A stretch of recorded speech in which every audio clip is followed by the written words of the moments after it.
And Hardy, if you can go back, you were how old when World War II erupted? I was 2 months. Well, actually, I was born in 1941. So as far as December the 7th, in Pearl Harbor, Yeah. I was born just 2 months prior to that. Okay, so Hardy was quite young. Okay, maybe you, if you can crawl back into your earliest memories, tell us what you remember as far as your perception of what was going on. I do remember us, whenever the air raid sirens went off, we were living in Yugoslavia, and the Allies would bomb the area, and we would climb down into the sewer and just kind of hunker down while the bombs fell outside. Wow, you and your family Yes. would go down there. Tell us about your parents and how many brothers and sisters? Okay, I had parents and just one sister, and there were aunts and uncles and this kind of thing. And did you know what was going on other than we're being bombed? I was pretty well aware, even at the age of 3 and 4, of what was going on. At that time, my father was in Greece as a German civilian. Now, back in 1918, there was a worldwide Spanish flu outbreak, and he was deafened on one ear, and so he wasn't qualified to be required to go in uniform, but he was required to work for the military, and he learned how to repair aircraft and that sort of thing. And he essentially spent the war years in Greece. He loved Greece, and God just spared his life there. When the Allies would bomb the airfield that he was at, if he was in the bunker, the bombs would drop outside. If he couldn't make it to the bunker would be hit. On one occasion, he was to be medevac because he had boils. He had to report in to an airfield to get on the plane to be taken to a hospital.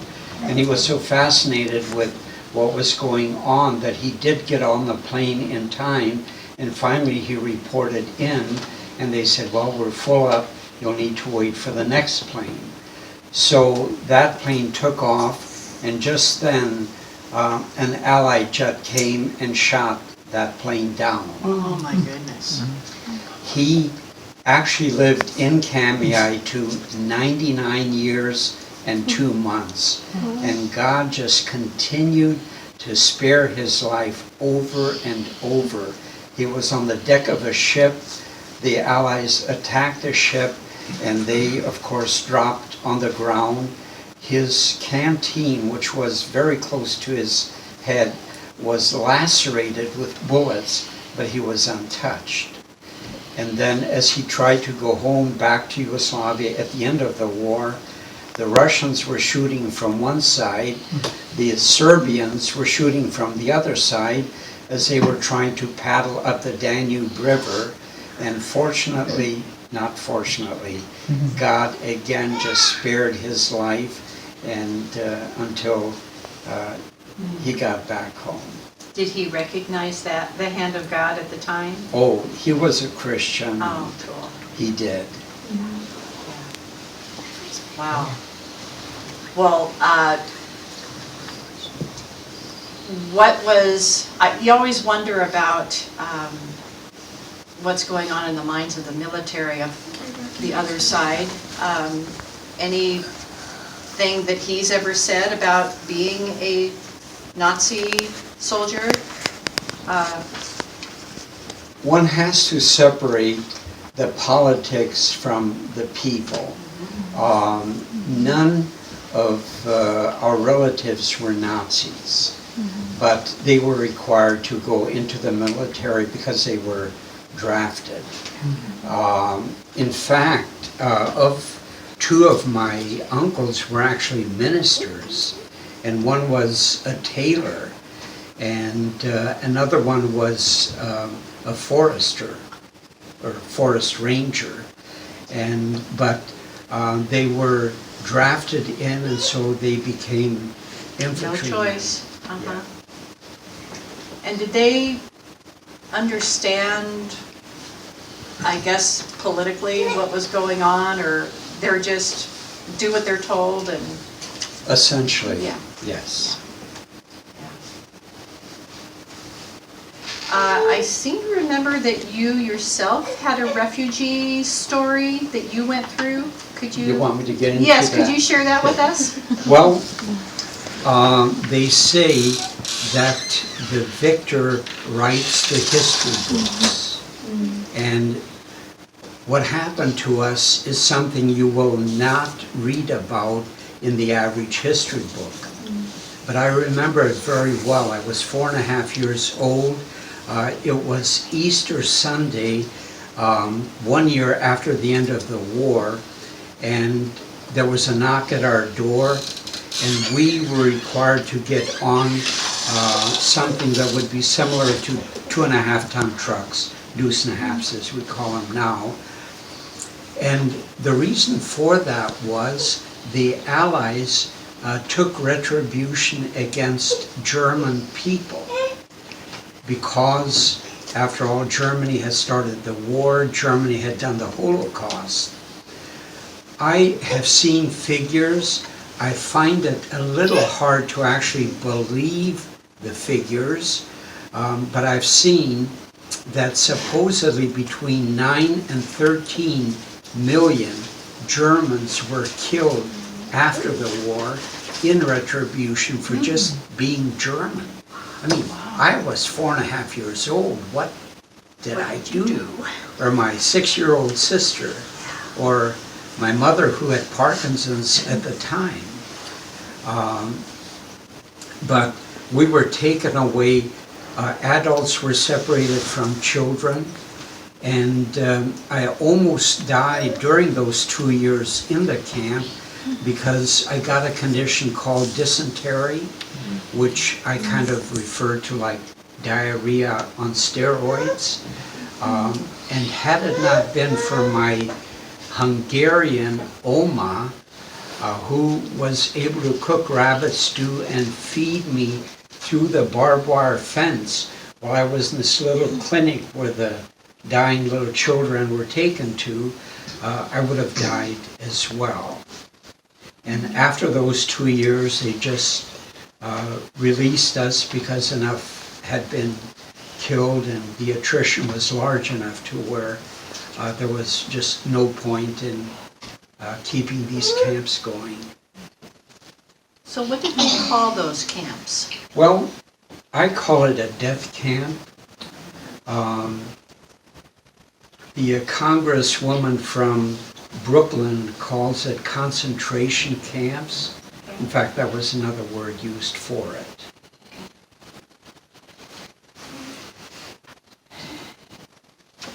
Any questions? I was just wondering if you have any resources that you would recommend to learn about that aspect of it. You know, about a year ago, I saw 2 or 3 books that someone sent me the titles of.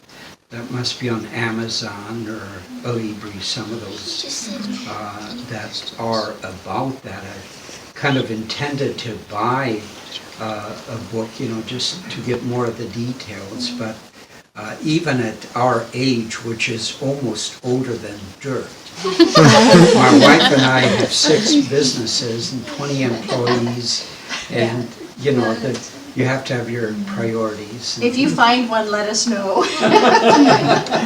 Yeah.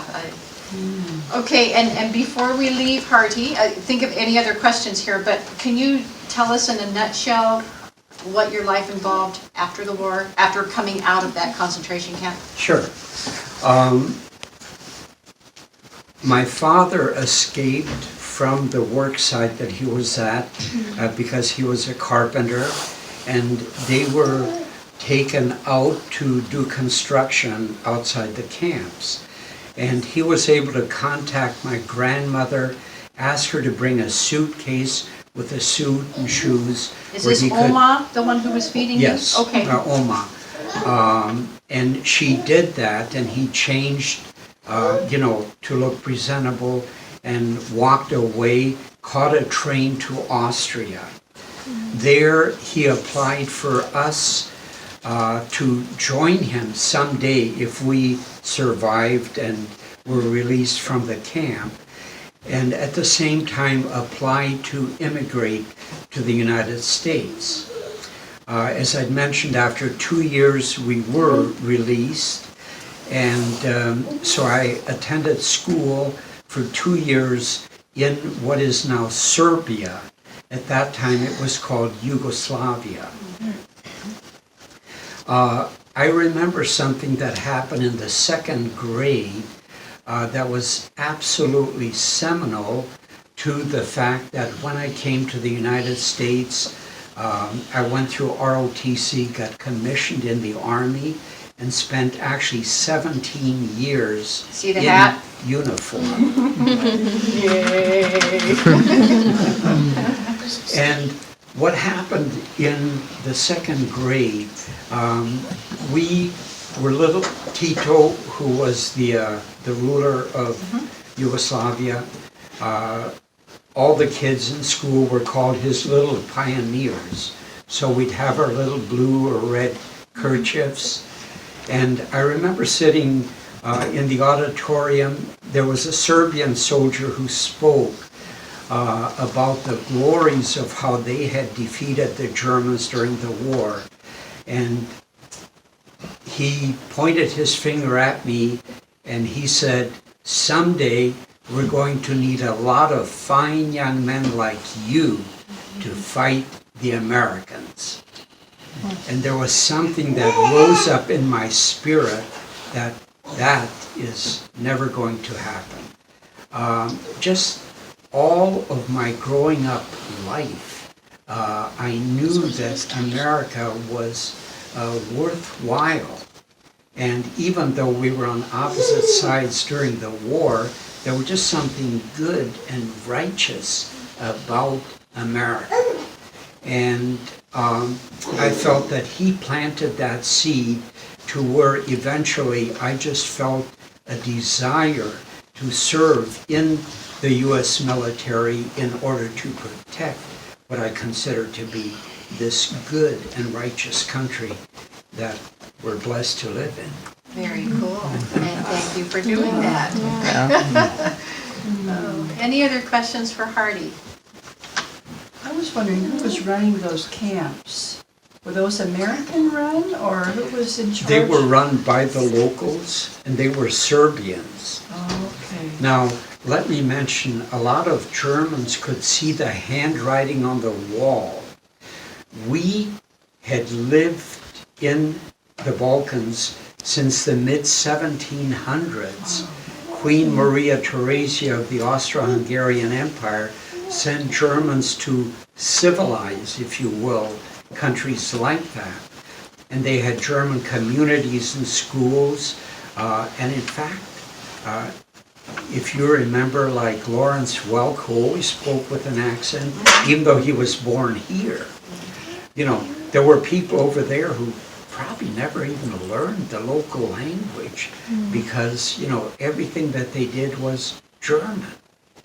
And so they married Germans, and went to German schools and churches and all of that. And however, then at the end of the war, as the German troops were coming through and then the Russian troops were following behind, many Germans who had foresight went along with the German troops back to Germany. Actually not back to, because we never lived in Germany, but went to Germany. I had an aunt who said, "Look, these are our neighbors. We've lived here for 200 or 300 years. we're going to be fine. Well, famous last words, she was the first one to be shot. And that was because she was a Christian. She had a Bible on her desk in the factory that she worked at, and she was taken away, at some point and shot by the Serbians. So there And was they a were lot the of- ones who administered these concentration camps. Because she was a Christian, you said? Were the Serbians generally not Christians? Yes, What was... because they were communists. Uh-huh. Okay.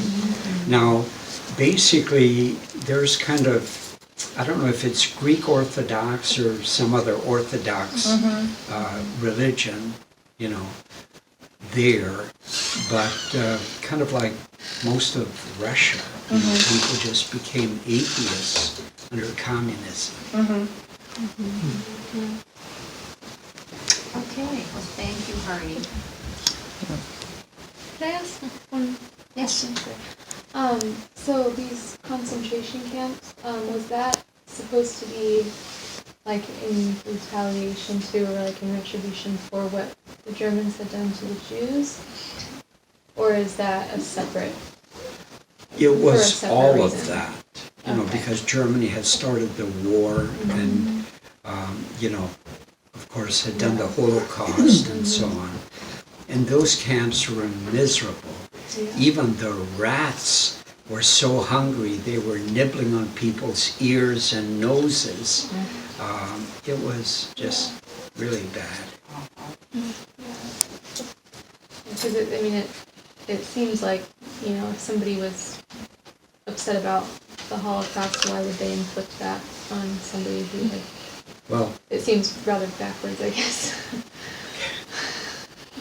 the old saying, turnabout is fair play, and Yeah, I guess Human it's nature. Yeah. yeah. Okay, let's move on to Trudy.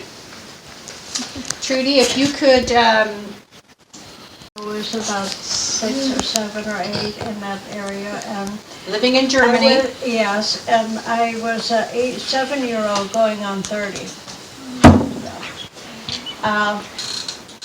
It was pretty hard for us because we were right in the middle of the city. I was born and raised in Augsburg, and that's a huge city. And all I really, truly, what's in my mind, what I remember, I've seen the airplanes coming in and the bombs are falling. And where we lived, across the street was a bunker, underground, and that's where we lived most of the time. And one time we came out of the bunker, and all around us was just everything burned. Our apartments, everything just burned. So we lived practically in a bunker most of the time because we had no place to go. But anyway, the tragic thing what happened is my dad's brother married a Jewish woman, and of course Hitler was against the Jewish people. And so they branded us all Jewish, and we had to wear the Star of David on our arm. And so one day a truck stopped, and they picked up, there was another family, they were Jewish, and they picked up all of us, put us on a truck, and we were on the way to Auschwitz. And they didn't care if you were a child, that didn't matter in those days. And so we got practically on the road for 2 days, and the truck driver stopped. And he said, I can't do this, and he left us there. So to me, my mother was a Christian. My dad was a Christian in his own way. And anyway, so we were there in nowhere by ourselves. And then there was farms around us, and they took us in. And so, but before all that happened, then to us we were safe. We were really safe. But before all that, the bombs just come every day. You could hear the airplanes coming in, and it just was every day. And there was no food. My brother and I had 2 sisters, and both of my sisters died during the war. my big sister, she was killed in a bomb raid. And my little baby sister, she died of starvation. And so, I don't want to get into this, okay? And that's pretty hard for me. Yeah.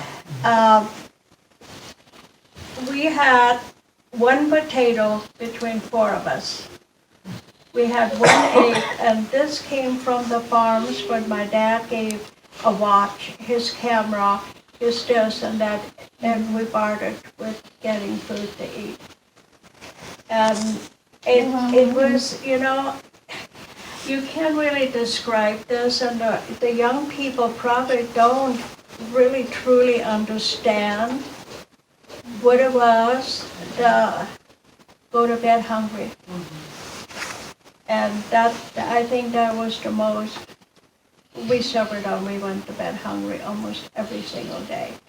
And I could tell at the time my mom and dad, they suffered because they couldn't feed us. There was just no food, you know. That would be hard. It was, I know it was hard for them. It was just, war is not a good thing. Yeah, it's not a good thing. But then, so after the war, the American soldiers came in, and my aunts and uncles told us, you gotta hate the Americans because they did this to us, you know.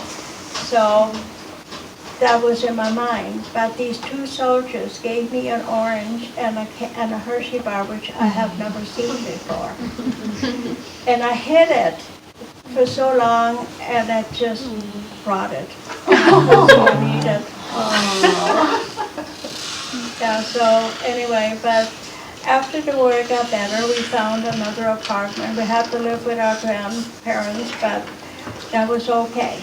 And by this time it was you and your parents and one other brother, sibling? my brother. Your brother. Yeah, that's the whole family. But it's you know, I could go into a lot more things of the bombarding and all this stuff, but why bring it up?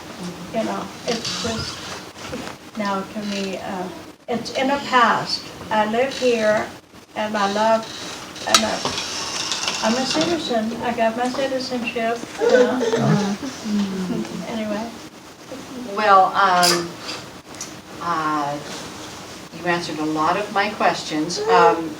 The liberation, how did you find out that the war was over? And Well, it was my parents. Well, my mother was very sick, and she had asthma really bad, and then she turned into TB, and she was actually in a sanatorium a long time, so I didn't see her very often. But my dad told us that the war is over, and I think that we really didn't believe it, you know, because it went on for so long. And I have to tell you, to this day, when I hear a siren, I get goosebumps, and that will never go away.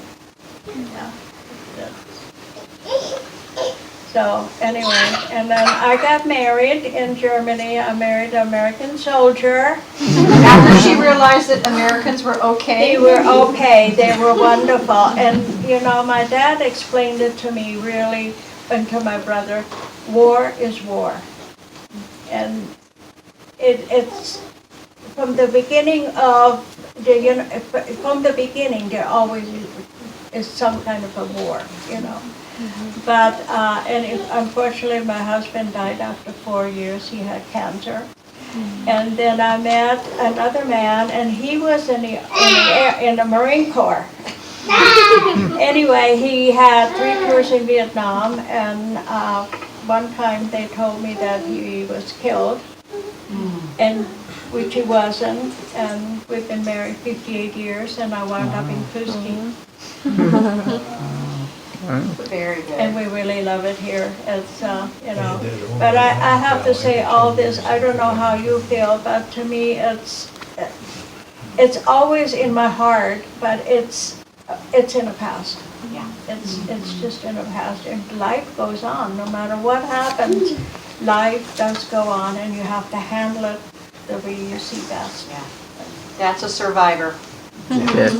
Yeah. Well, Trudy, tell us about obtaining your American citizenship? Oh, my goodness. I studied, and we were stationed in Nevada, at the desert, in a little town called Hawthorne, Nevada. I don't know if anybody ever heard of it before. It's between Las Vegas and Reno.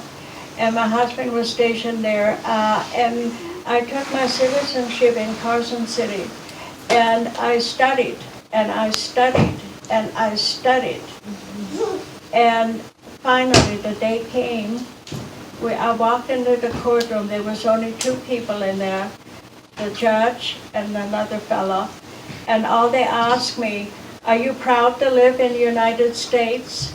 I said, "Yes." And he said, "Here's your diploma." I knew more than the people in the White House. And I believe it.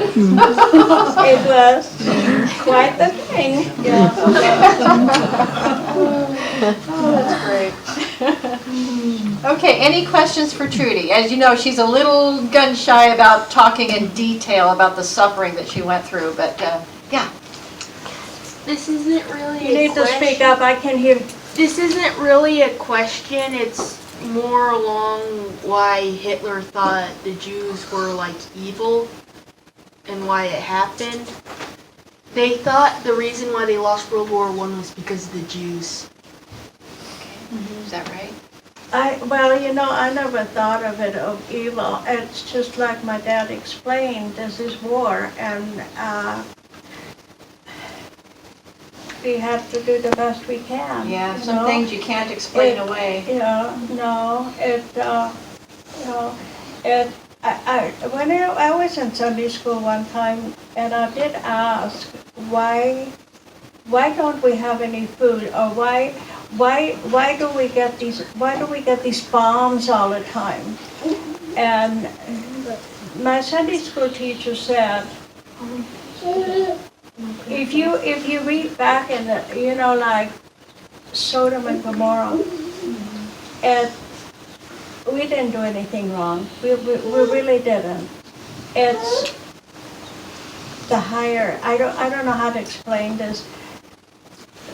The most evil of all was Hitler, and he was evil. I mean, there was no question about it. He was evil, and war just happens. It just happens. Why? Like, he was in Vietnam. My husband had 3 tours in Vietnam. Why do we lose so many people over there? I don't think there is ever going to be really an answer. And never peace on And earth. the people who suffer are us, right here, us. The normal people. Thank you. Probably the same as the first gentleman said, separating the politics of the hierarchy in governments from people, just as in our government today and things that happen in upper levels. None of us probably in this room would agree with certain things, so no different, I'm sure. I have a question.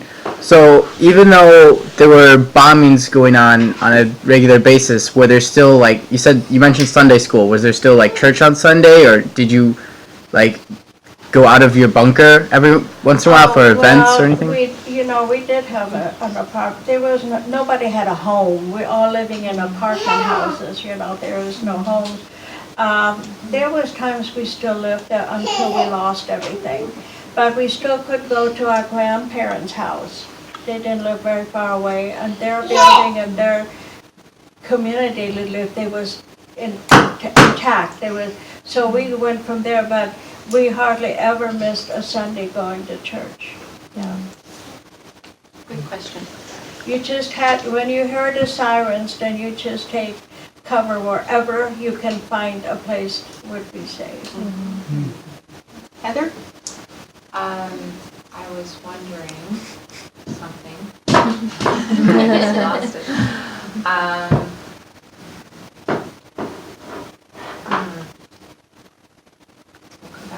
Okay. We'll put a reserve on that one. Okay. of information were you able to acquire during the time of the conflict of what was happening and what was going on in the greater part of the world, and you know what I mean, like Like when she outside was hiding out information. at the farmhouse? That, or when you're in the bunker, like, did you have any radio, or did you have any communication No, we didn't have, no, and possibilities? then beside that, everything had to be blocked out. You could not have a light on. If you had a light on, you had to put black, whatever my parents had, we had to be off. There was no communication. We were not allowed to have, of course there was no TV, but we had no radio because they thought that maybe we were listening to something we're not supposed to listen to. So no, there was no communication whatsoever.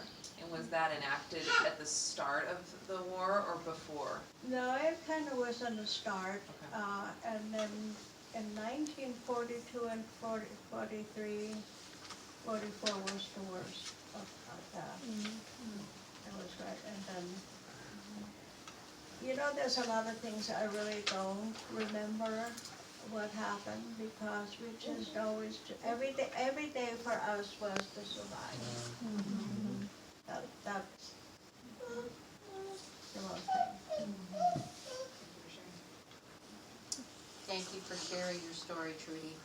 You're welcome. Okay, Irene. would look at me and say, she's a German.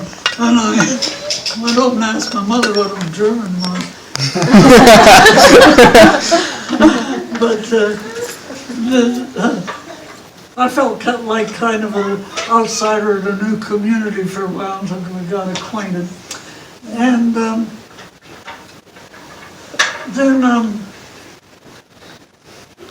I went to school in Washington. Up on Whidbey Island was my first school.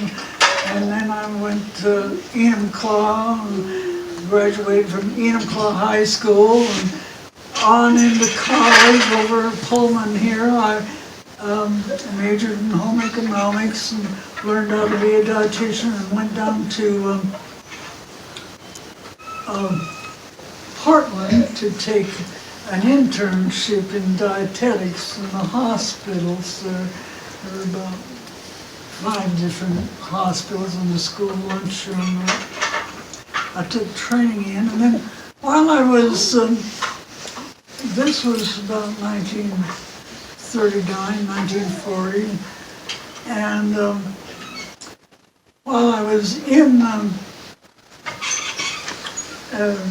Portland there, at the hospital, the people were selling their scrap iron to Japan, and our head cook was awful mad about it. They said, these crazy Americans sending their scrap iron over to Japan, and they're going to shoot it right back at us. And then he quit and walked out, and so we had to get the meal out. Was the head cook.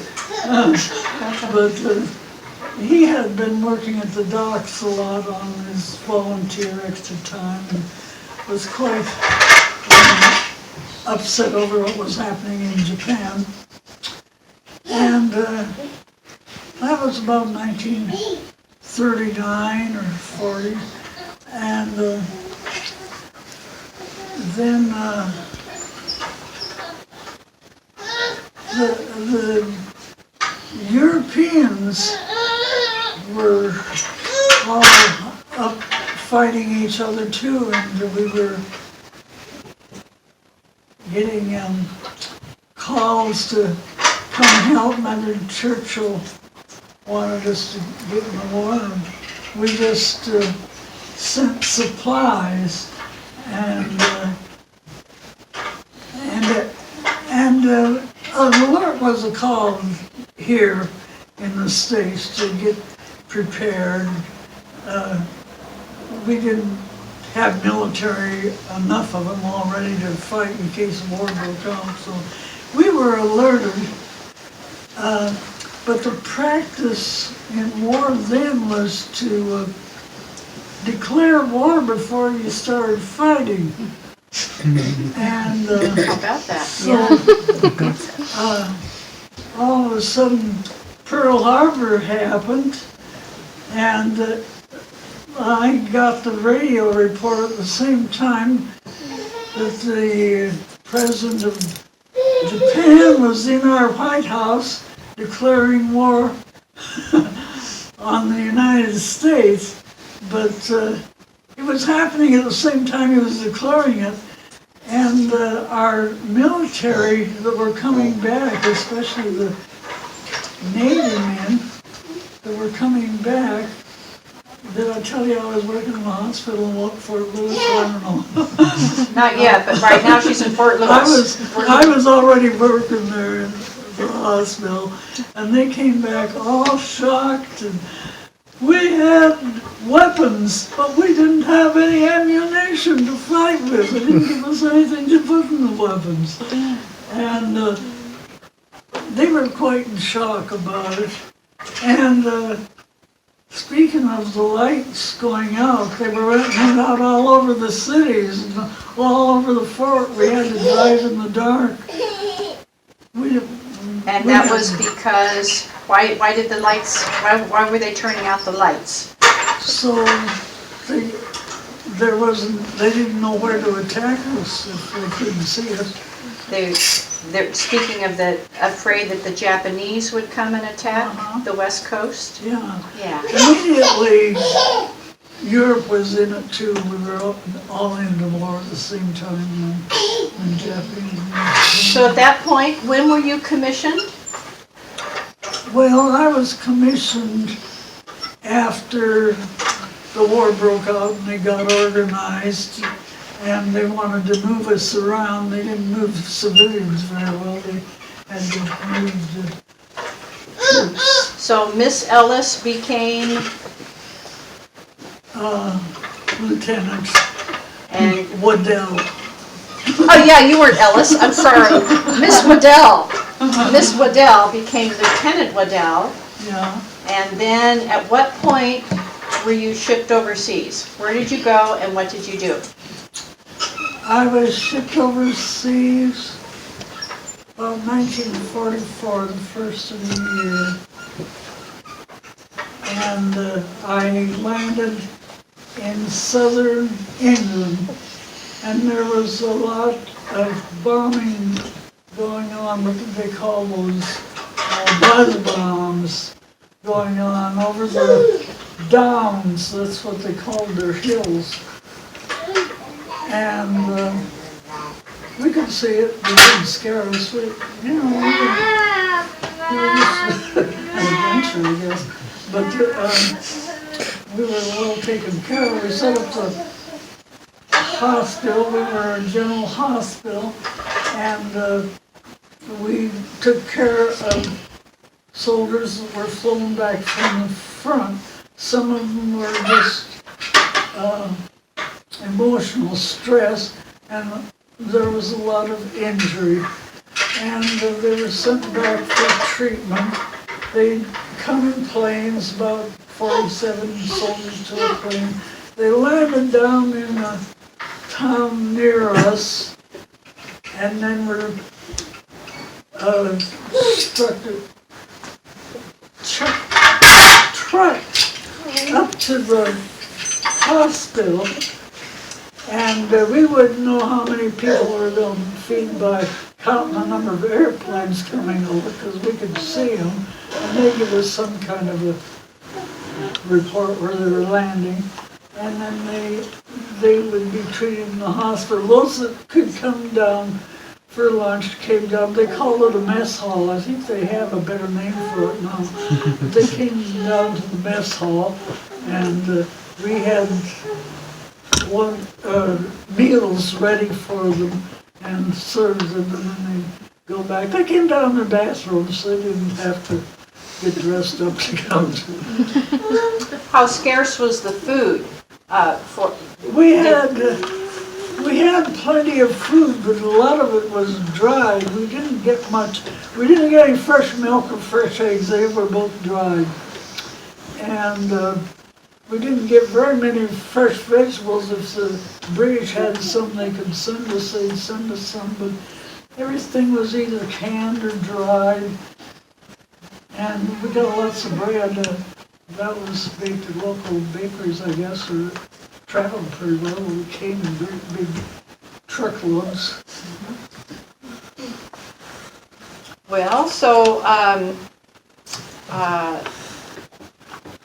what's your story at the end of, where were you when you found out the war was over? And tell us about coming back to the U.S.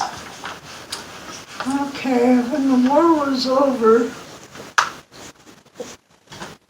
we got the word right away, of course, but it was several months before they could get all those troops back home. There was a lot of celebrating there in southern England. People acting kind of crazy when they start celebrating sometimes, but they were very happy. And we were there for, I don't know, a couple months or so, and we came back to the States, and the Red Cross met us with hamburgers with fresh tomatoes and fresh milk out of a bottle. Probably was wonderful. Was this in New York City? Yes, in New York City. After taking the Queen Elizabeth. What's the name of the ship? Oh, I came back on the Queen Elizabeth. I went over in a convoy where a lot of little ships were together, and we'd keep watching out over the deck to see if we could see any lights flying. We could see some. We don't know whether it was friendly or not, but we got over all right. We were met there by some the British women met us. I guess it was around 2 or 3 o'clock in the morning. We went from our convoy to a train, and the train got in there, and they served us what we thought was going to be coffee, and it was coffee and tea put together. Yeah, I thought that was strange, but after all they learned how to make coffee. And then we went from there to our hospital site. You can ask her afterwards. Yeah. Okay, so you're back in the States, fall in love, have 4 beautiful daughters, and lived happily ever after. She's going to be 103 next month. Wow. Isn't this amazing? A lot of history sitting there. Yeah, well, when you get back there, there's a lot of getting used to being a civilian again. And you notice that in your troops coming home today.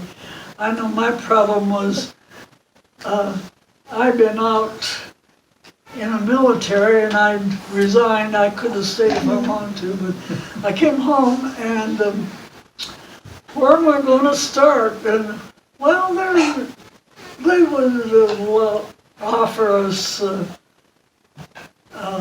first level jobs. And shucks, I've been working for 4.5, 5 years.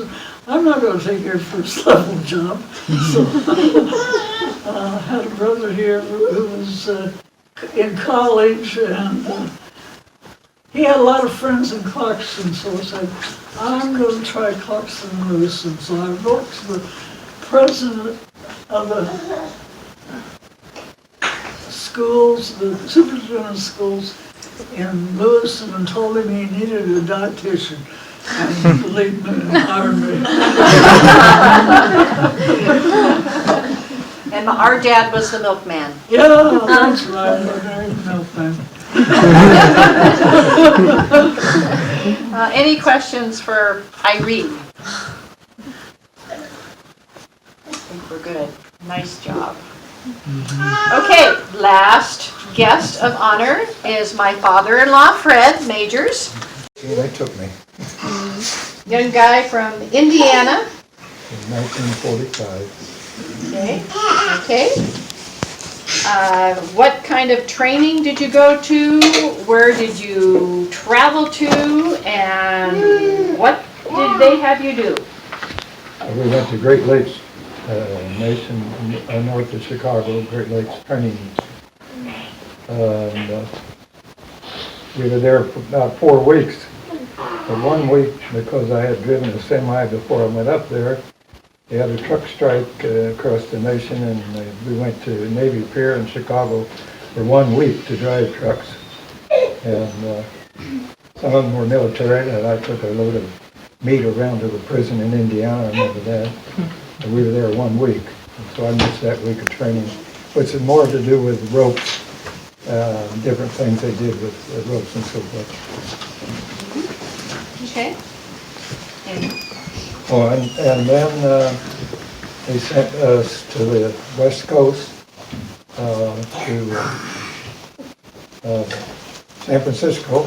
now Pearl Harbor had already been bombed, right? Right. Okay. Right. This was not a Pearl Harbor issue. And I had so much dental work to be done in San Francisco that they held me back. My company went to an island, and they put 2 or 3 of us on a troop ship. So I ended up on the USS Gilliam troop ship. And so we left there and went to Hawaii and then to the Philippines. Eventually, we took 2 loads of troops. I think we had about 2,000 at a time. Took them to Japan right after they signed the peace agreement in Japan. Went into the southern island. Had no resistance, so we ended up and pulled into the docks and let the troops out. And they had the boats all in the water to take them ashore, but we didn't have to do that. So we made 2 trips of taking the troops from the Philippines, mostly Marines, to Tokyo, or not Tokyo, but to Japan, the southern island, and Sasebo, however you pronounce it. From there, we never were in any battles. We were on convoys, so forth. So anyway, after that was all over, we went back to the Hawaiian Islands, and they took our ship and put the Bikini Atoll test in 1946, when the bomb was dropped above there, and it was sunk in 180 foot of water. Sides caved in 10 foot above the water line on each side. And it's still sitting up right there as far as I know. So then we got back, and I got out and I stayed in reserves. And they were calling me back for the Korean War. And I said, well, I don't want to go back there. I had driven a semi while I was 17. And so I joined the Air Force for 4 years instead of being called back into the Navy. And so they sent me to radio school. I got into radio in the Navy, but I got my commission there. So they sent me to radio school down in Mississippi. And when I finished radio school, they sent me to Randolph Field, which was a B-29. And so I became an operator on the B-29 for the Korean War. And we went to Korea, went to Japan in the civilian airline. I think it took us 34 hours by the time we got there. And then the B-29, I was on a crew that took pictures of bomb targets. So in North Korea, we photographed the bomb targets. The 98th did all the bombing. We photographed before they bombed, and we photographed after the bombing. So I had a little over 300 hours on the BA-29 out of Japan, besides our training in the States. And I guess that's about the way it was. Well, and we thank you for all of your service, both the Korean War and World War II. I wanted to ask her, now, are you familiar with Over Amagail, the Passion Play? The who? The Passion Play in Germany? Yes, I've seen it. In 2000, my wife and I, we went to the Passion Play in Germany. Quite something. That's something to see, isn't it? Oh, my, yes. So Fred, how would you say the level of patriotism was among the soldiers while you were in the Pacific with the World War II? What was the morale like? We know the war was over in the Philippines. We merely took the troops on to Japan. Okay. My brother joined the Air Force and he was in Germany 3 years. But he was a radar technician. He was younger than I was. And my oldest brother joined the Coast Guard and was on a pilot ship, which put pilots on and off the ships coming into port. The youngest brother joined the Navy and never left home. Just went to meetings. Okay. Any questions for Fred? One of my grandpas was at my great grandpa was at Pearl Harbor, and one of my grandpas were at Evil Demon. I didn't hear all of that stuff. Speak up a little bit louder. I'm a little harder of hearing than I used to be. Some of the Japanese people were starving to death, and they even took meat off of people live, some of their own people. I mean, I can't imagine such a thing, but it did happen, and I don't know. Great hardship. Oh, yeah. Hardy, were you gonna say something? Did I see that hand? No? No. Oh, okay, maybe you're just doing this. I said, sure. We grew up in a Quaker community. We went to this Quaker school, we went to church at Quaker Church. And I learned a lot of Bible passages. And I think I kept me from getting involved in other stuff, because young guys, when you get them away from home, you never know what they're going to face. You never know what they're going to do. And I give them credit for that, and the Navigator, and I support the Navigator now, I still do. But I think that was one of the critical things with me at 18. Thank you, that's good.